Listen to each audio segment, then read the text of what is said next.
Court is now in session. The Honorable Judge Gregerson presiding. Sorry about that. Please be seated.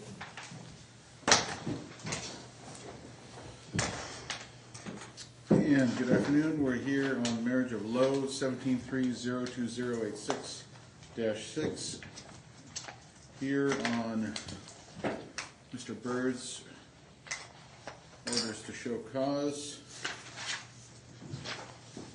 based on an order shortening the time which this court entered, back on November 15. So, Mr. Lowe, did you get copies of all those pleadings? I did as of Friday. Okay, did you file anything in response? I haven't had time to, from Friday to today. Okay. All right, then. I have stuff to file, and I will be, but I have not. Go ahead then, Mr. Bird, your Thank you, Your Honor. This argument. This is an ongoing concern. To date, we still haven't had any change in the spousal maintenance or child support areas. So he's still not paying his child support and spousal maintenance. I guess recent developments, he's got himself a part-time job at the school district that my client works for, and is actually doing some type of substitute teaching work and or paraeducator work. My client is currently in the process of packing the home up to move. On December 1, she has to be out because the landlord is increasing the rent. On what date? December 1st is the date that she has to be out. So he's basically executing his original playbook, is that he's going to get the family home. The children will have a house because it's going to be his house, and his father's paying the rent basically for him. So he's still hiding all of his income. We don't know really a lot about his financial situation. I guess that can segue into the motion to compel answers to interrogatories. He has not given us any pension information about his work experience. It's my understanding that between 1998 and 1999, he worked at Boeing as a tool designer. 1999 to 2000, he was worked at Pressure Systems as a manufacturing engineer. 2000-2003, he worked at Parker Aerospace. He was a manufacturing engineer. 2000-2004, he worked for Honeywell as a manufacturing engineer. 7-11, he worked at Lockheed Martin as a manufacturing engineer. 2011-2012, he worked as a consultant, Lowe, Inc. And 2007, 7-12 through 7-17, he worked at Insitsu as a engineer, continuous improvement specialist. So, Your Honor, we don't know anything about the pensions associated with that employment. He has failed to respond and answer the question, the interrogatory regarding his pensions. He's given us a telephone number. Obviously, we can't just call a phone number and access pension documentation.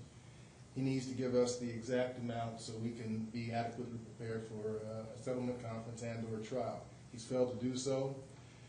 He has had 2 attorneys. First attorney that he had withdrew, reasons unknown. Second attorney that he had, we propounded interrogatories on Mr. I believe it was Lowry. Those interrogatories weren't answered. He withdrew. We had to serve the interrogatories. It's all outlined in our motion to compel, Your Honor. So we've been over backwards to try to accommodate Mr. Lowe as far as responding to interrogatories and answering interrogatories timely. First came to the office with his interrogatory package, allegedly, and it was unsigned. It wasn't under oath or anything. He just dropped off some papers at the office. We told him it had to be signed under oath. It took several weeks later for him to do that. Finally got him back to us. We scheduled the CR26I conference, and he did not respond. He claims and he sends documentation that he proves, allegedly, that we didn't make a phone call to him at the requested time. Obviously, we took pictures of our phone, and that shows, and it's attached in the declaration, Pictures show that we made attempts to call him at the designated time. I was present when the phone call was made. Two staff members in my office were present when the phone call was made. The only one that wasn't present was Mr. Lowe. So it's very critical at this point in time, Your Honor. We need pension information. We also need information from the sale of the Mississippi home. The home was sold last year. It was a profit of about $40,000 to $60,000. We don't have any of that documentation on where that money is or where it went to. We don't have any of the escrow or documentation as far as the proceeds that were realized by the marital community at the sale of that, at the time the home was sold. We need this information immediately. My client obviously has an interest, a community property interest in the sale of the home. She has a community property interest in his pension accounts, wherever they may be.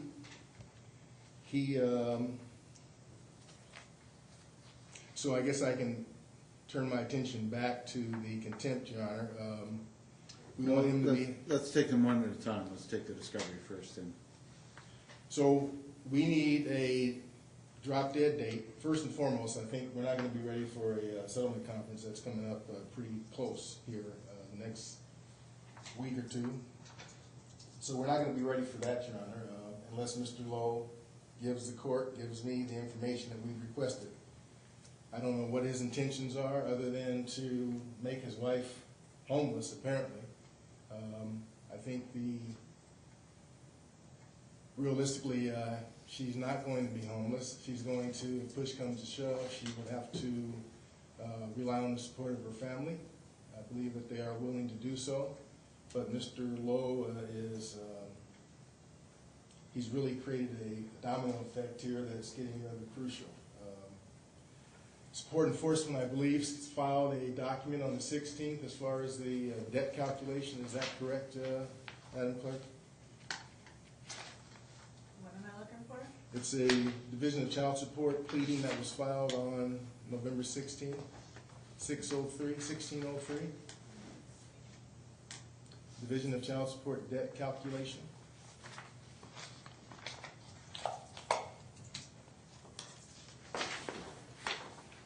I can hand a copy to the court.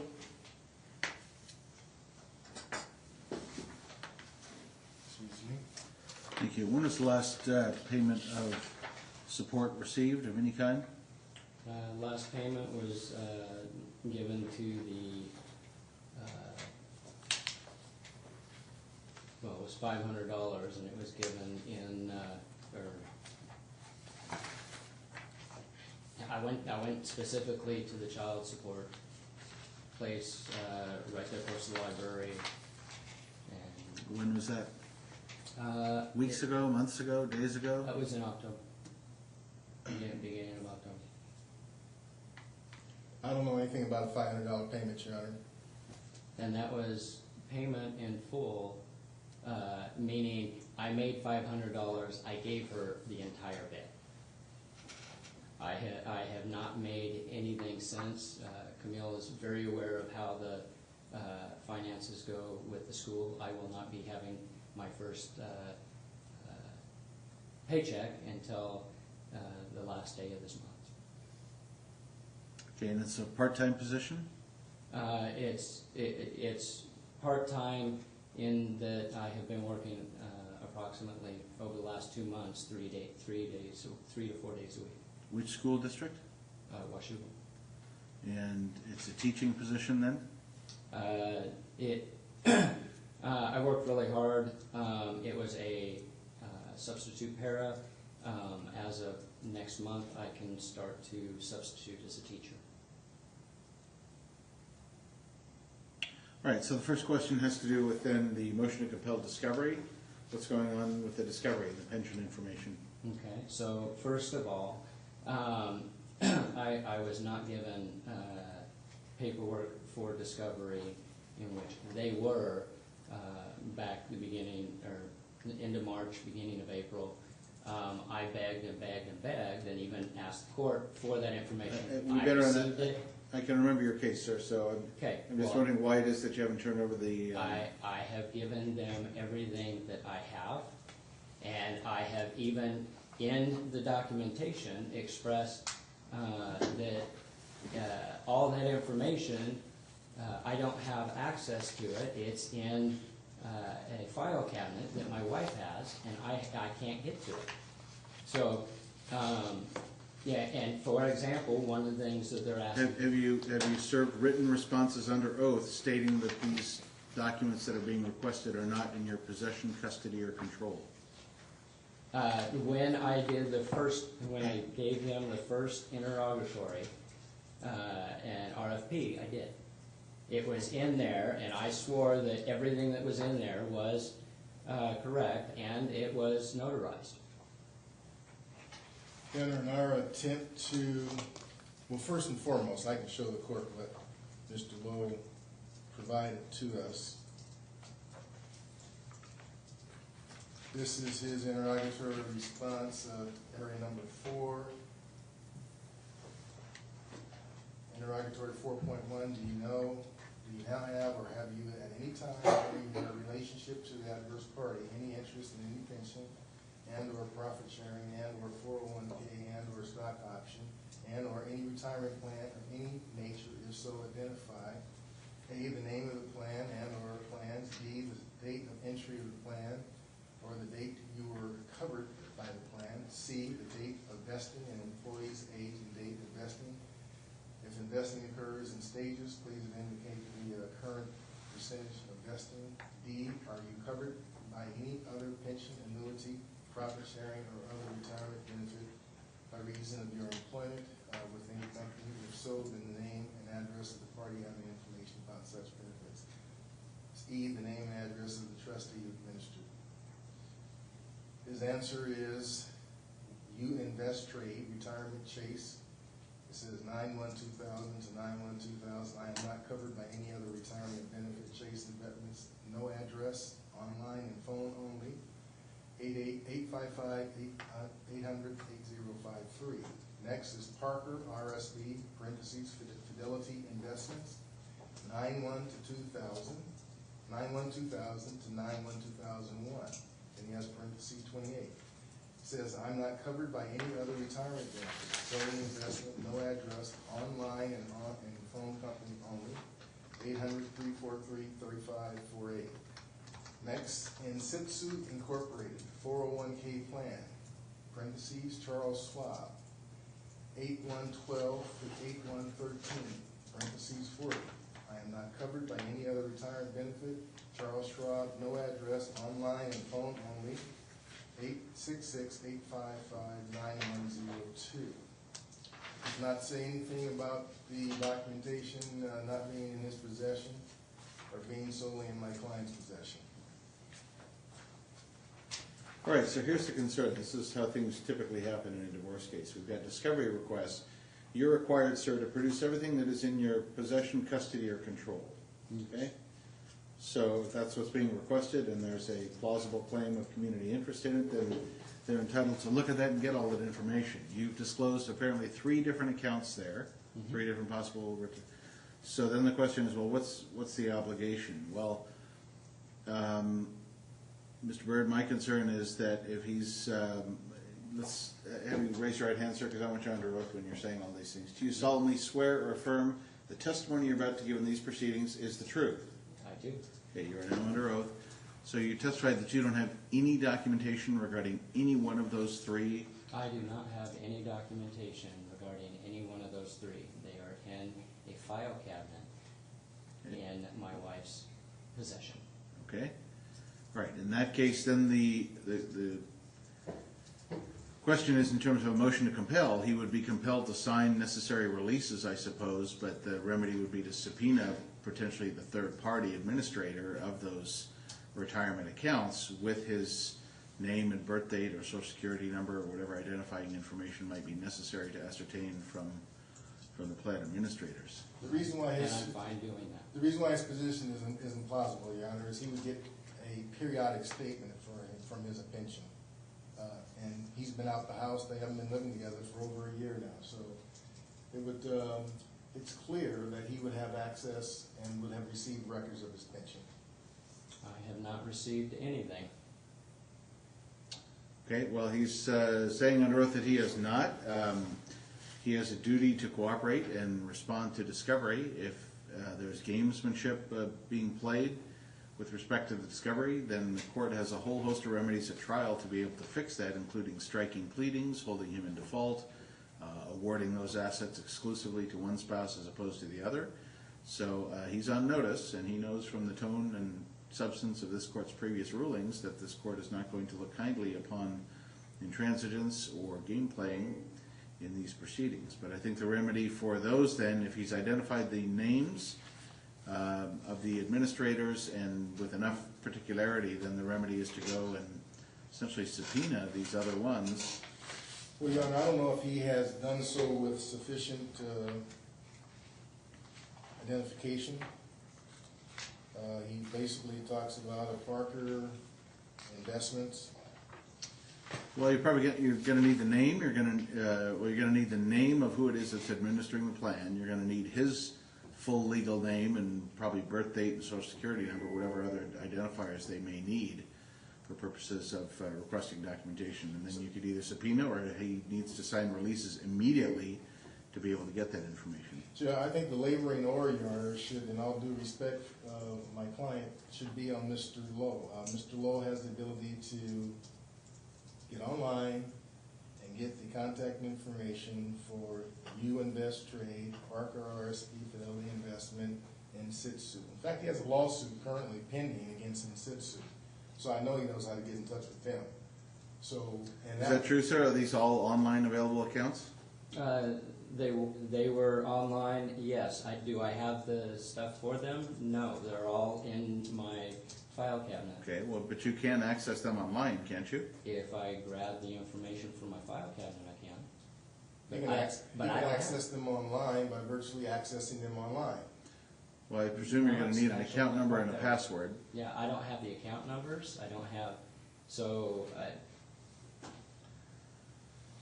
and I haven't accessed them for years, so, you know, I don't have any of the information. Okay, well, you should be, was Schwab one of them, did I hear? Yeah. Okay, so you should be able to contact any Schwab office or their 800 number and say, my name is Donald A. Lowe Jr., and here's my birth date, and here's my social security number, and I need to reset my password and get access to my account, right? Okay. And I'm asking him to do that for all of them. Okay, am I correct on that? I It should be that simple, shouldn't it? I don't know. I'm not going to tell you that yes, it's that simple, because I don't know. Okay, it doesn't sound like you tried, though, have you? I have not tried to call them up and ask for it. Okay, well, let's get to the chase then. If it's that simple, and it should be, almost any financial institution is subject to confirmation for security purposes, you're going to be able to get online access to this information and then print that out to be able to give to Mr. Bird. And you need to do that, you know, post haste. This has been going on for months and months now, right? The discovery dispute? Yeah. Okay, so I'm giving you 2 days to get this information. You need to contact the plan administrators, their 800 numbers, whatever they are, and get yourself online access. You have access to a computer and the internet, don't you? Mm-hmm. So then get your access going and provide copies to Mr. Bird of current statements or year-to-date statements, standard kind of information that should be disclosed in these proceedings. Okay. Yeah, and to bolster what is obvious here, he has 3 telephone numbers that he apparently just made up, I'm assuming, if he didn't have access to the information. First one is for U Invest, it's 855-800-8053. Next one is for Parker RSP Fidelity Investments, 800-343-3548. Next one is In Sitsu, 401k plan, Charles Schwab, got a number of 866-855-9102. 866. He has the ability to make those phone calls. I'm assuming that he gave correct information. He's an aerospace engineer. He can figure out how to call the 800 number for any of these 3 and to get online access set up. I can do this in 2 minutes. So it's your job to do it, sir, and I'm giving you 48 hours to do it. You understand? Yes. Okay. So 2 days to provide, 48 hours to provide information, current statements or year-to-date information, and account numbers for and amounts of the retirement. That'll be presumably indicated on any statements. It should have all of that information on it, and it should show present balance, you know, withdrawals or year-to-date, et cetera, just a standard financial institution statement that should be available. And Your Honor, what's alarming is the extent that Mr. Lowe went through to try to disprove that we had made the phone call. I mean, I never in my... I'm not gonna dwell on that right now. We need to get this case moving, and if the court has to babysit every stage of this, this is what the court will do, but this is apparently how we're gonna try this case. So, moving forward with the motion to compel, we have the settlement conference, and I think affidavits, settlement conference affidavits are due Wednesday. We don't have enough information to complete the affidavit. Well, he's ordered to produce them within 48 hours of now. It is now 2:20 p.m., let's call it, when the court made its ruling on November 19. So that is 2:20 p.m. November 21st. I think what you need to do then is either get an extension on your settlement conference with the permission of me, which you do have in advance if you need, or you need to, depending on who you're assigned for the settlement conference, you need to get their permission to be able to file late settlement conference affidavits in the interest of completeness. Understood? And I can advise the court that you are agreeing with the extension, Your Honor? You have my permission to extend based on these circumstances. This is fairly important. It's a significant potential marital asset that needs to be addressed on fair and equitable terms by the court. Mr. Lowe. May I also ask for an extension if they continue to fail to get paperwork? I mean, you may, but you need to do that now. I mean, what's your date for your settlement conference? A week or two down the road? I believe it's the 29th. Yes. 29th of November? Yes. Okay, well, you have this court's permission in advance to contact the settlement. You need to do that right away if you're going to change your settlement conference date. The judge books a certain number of cases and commits time and resources to be able to preside over these things. So you need to contact that person right away if you're going to be continuing. And I will continue it under these circumstances. And then you need to talk to Mr. Byrd if you have issues about discovery that you think he owes you. Then you have to try to get that information through interrogatories, request for production, request for admissions, other discovery device, depositions, etc. And if you do not, and if he does not, then you need to confer with him pursuant to Civil Rule 26I, Yes. and then bring a Civil Rule 37 motion for discovery relief if and when appropriate. And Your Honor, while Mr. Lowe is under oath, the home in Mississippi that was sold, Mr. Lowe was sold in 2017, is that correct? I believe it was 2000. It was either, beginning of 2017. Okay, so my client never received any information on what the proceeds were from the home sale. She had to sign for it, so she did. So where's the money? It was spent while I was out of work to continue paying for our rent and everything else. So your testimony is you spent all the money? We spent all of the money. Okay, so you're saying that There's not a dime of that left. You're saying that Ms. Lowe, you consulted with her and there was consent for her to spend all the money for this whole home? Since she was a part of spending it. All right, well, we don't have time to do a deposition here on record, but there's ability to access whatever bank records. Yep. The title company, if it was closed at a title company, you can get closing statements, HUD ones that would show at least the net that came out of there. And all of that is in the file cabinet that she has possession of. Okay, so, Your Honor, just for the record, while we're on the record, that would be a basis for us to request 100% interest in any pension accounts that may or may not exist. The failure to give my client the community property interest in the sale of the home, and additionally, the fact that he is going over $30,000 in arrears for failure to pay child support and maintenance. That would be an additional request for her, Ms. Lowe, to receive 100% of the pension accounts wherever they may be found.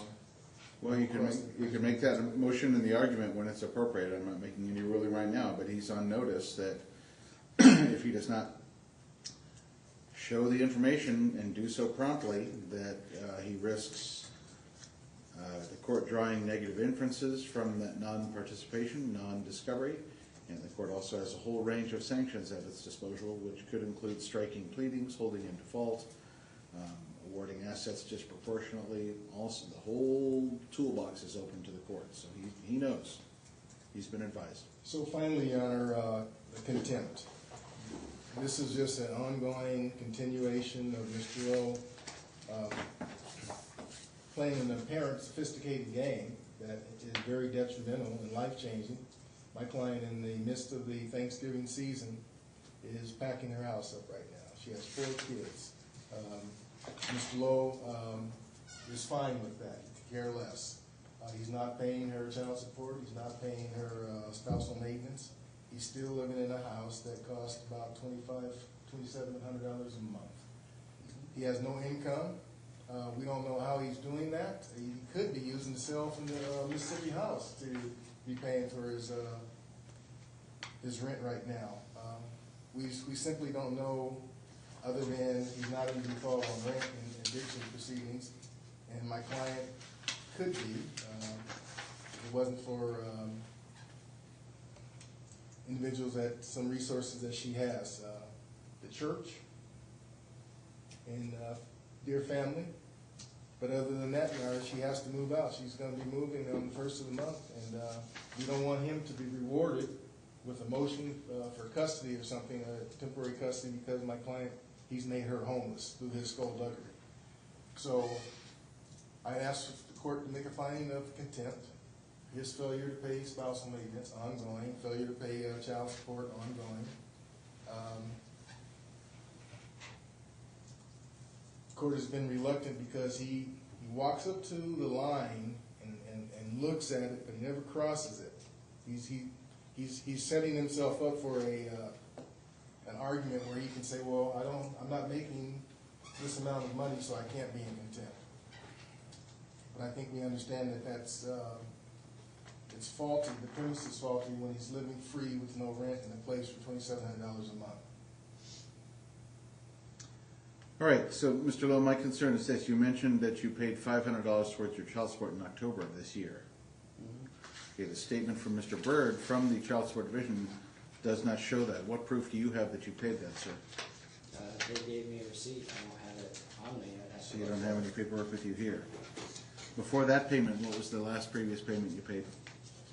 She got half of my 2 paychecks automatic, and then the first 2 paychecks she got 100% of. From the school district? No, I haven't gotten anything from the school district. You're still waiting for your first check from them? I'm still waiting for my first check. Okay, how much money do you have right now? Probably $20 at most. How are you getting by? How are you paying your gas? How are you paying rent or living expenses, Well, food, etc.? The nice thing about living right next to the high school is it doesn't take much. The rent, since it's my dad's house, he's taking care of it. Because all of my utilities have been being paid by my church just the same as Camille. And my food, part of it has been coming from the church, and part of it has been coming from the state up until recently. All right, well, we've been going around on this for several months. You've got significant earnings history from your field and in the industry itself, which the court would expect to be a fairly upper-end income. The court has been quite patient. I think we've been going around on this since probably March, is my guess. I know we saw you several times during the summer. You were cautioned and admonished several times that it was time to find employment, whatever that may be, to start meeting your financial obligations. It seems like only at the 11th hour is there some miraculous discovery of some kind of money to be able to pay those obligations. So I'm going to order that you pay $1,000 by November 30th and come back on the morning docket on November 30th to confirm. And if not, the court will consider contempt remedies, which could be and include putting you in jail, sir. So if I don't have the money for my account in it, or the money from the school district, what are you supposing that I do? We're gonna talk about that on the 30th, I guess. You're gonna, this is, I don't Because I can't presume to control suggest, sorry? Because I can't control that on the timing. It's direct deposit. If it's not in my bank account, it's not my bank account. Okay, well, I guess we'll find out on the 30th. You've got some control over that. You've got a few things that you need to do here. I am a little concerned. This is the third set over of the settlement conference, apparently. So whoever filed the trial setting notice, who filed the trial setting notice? I think it might have been Mr. Lowry. We filed it back in April. We Okay, so believed when you that we were going to get file a trial setting notice, you're certifying to the court under local rule 40 a couple of things. One is that the case is ready or will be ready to go to trial on the assigned date. The settlement conference is one of those stepping stones that you have to get there. So the court has authority to sanction a party who files a trial setting notice and doesn't have their act together and doesn't have their case ready to go to trial. So you understand that? Yes, I do. Okay, so this will be the final set over of the settlement conference. I expect all parties to front burner this to be able to get the case resolved. You're spending a lot of time and resources coming back here in the court on these things. Next one, I think you just need to set the date and then stick with it. But if there's no production of the requested documents before that time, then again, the court can consider a whole host of remedies, including striking responses and pleadings, holding people in default, making disproportionate awards, awarding attorney's fees. All of that is potentially in the court's toolbox to address the situation if it is in fact warranted. And your Court will find him in contempt now, though, but he can purge his contempt by paying $1,000 by the 30th. We will have a review hearing on the morning of the 30th to confirm that. attorney fees, I know in the court, we haven't entered the order on attorney fees, and I don't have that number at my disposal right now, Your Honor, but I want to present to the court the past award of attorney fees, requesting an award of attorney fees for these two motions as well. $1,000 granted. Thank you. And again, he's ordered to produce within 48 hours the requested pension documentation from online account. That means you deliver it to Mr. Bird's office, sir. Yes. If need be, get a confirmation or a receipt. We're not going to play games as to did you deliver it, did you not deliver it, etc. I agree. Okay? And Your Honor, the pension documentation, we don't know if he's taking loans out of the pension. We don't know what he's done over the period of time with this money. I swear that I haven't touched anything to do with any of my pensions, 401ks, whatever. Okay. Haven't touched it. The other way to do it would be to get your online access and then call to arrange a time to meet at Mr. Bird's office. And then you can access the account from there. And then you should be able to go with a little computer savvy and be able to generate current statements, previous month statements, year-to-date statements, previous year statements, etc. This is not terribly sophisticated, but you can So do it is your suggestion that I go over there with a computer to go through the stuff with him?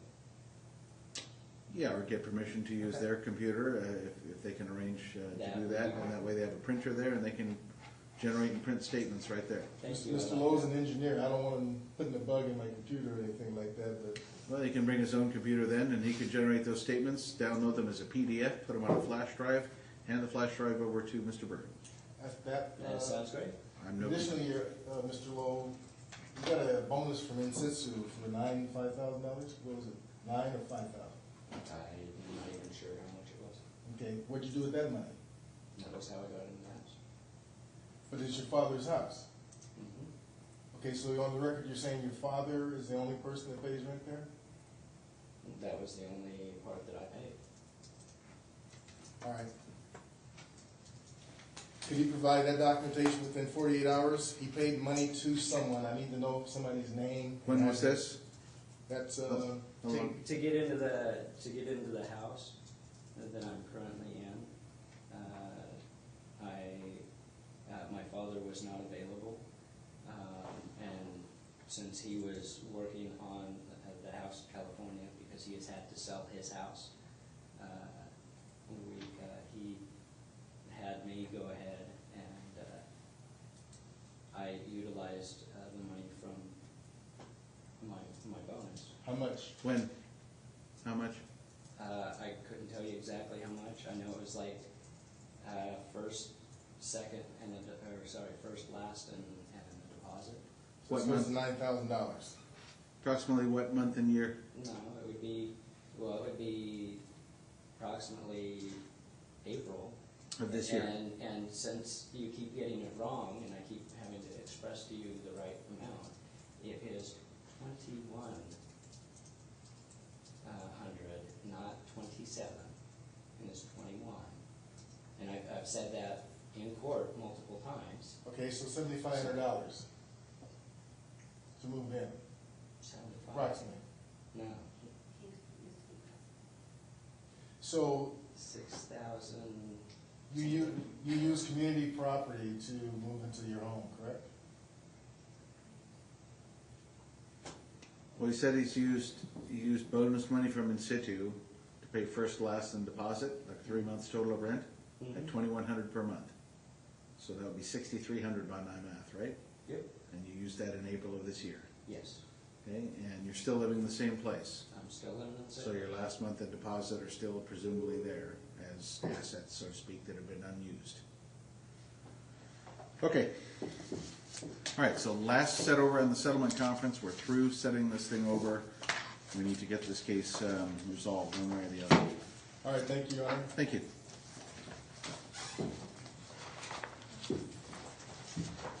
Your Honor, while you're still here, Excuse me. may Your Honor, I hand this over to Bird in your witnessing? This is the all of the questions and everything that he had pertaining. This was ready for him when we were supposed to do our conference, but since we didn't do his conference, he didn't get it. But I would like to submit this to him. I didn't hear. Those are your responses to some discovery requests? This is all the responses, because he went through and he had a document asking for... We had a CR 26I conference scheduled. I think he is now indicating that you're providing me some documentation pursuant to that? Yes, I am. And it was ready for you during the conference. Okay, well, we're on the microphone here, we're on record. You're handing him some documents, I am handing him, and will you read this? Excuse me? Yeah, he's responding to my efficiency notice to him. Okay, so I'll review it. he'll review it, and Yep. you guys can confer and figure out whether it meets the standard, okay? And Your Honor, if I could indulge the court a little Yes. longer. Additionally, Your Honor, he allowed the insurance to lapse on the automobile vehicle. The court temporary orders say that he paid for the insurance. Well, he let it lapse. So that's like another poke in my client's eye, so to speak. When was this? I was told that I was supposed to pay the auto insurance back in February, but that I wouldn't need to in August. Even if you had wanted me to, Well, I still wouldn't have been able to. Because Hold on a second, was that pleaded as some specific grounds for contempt? It was.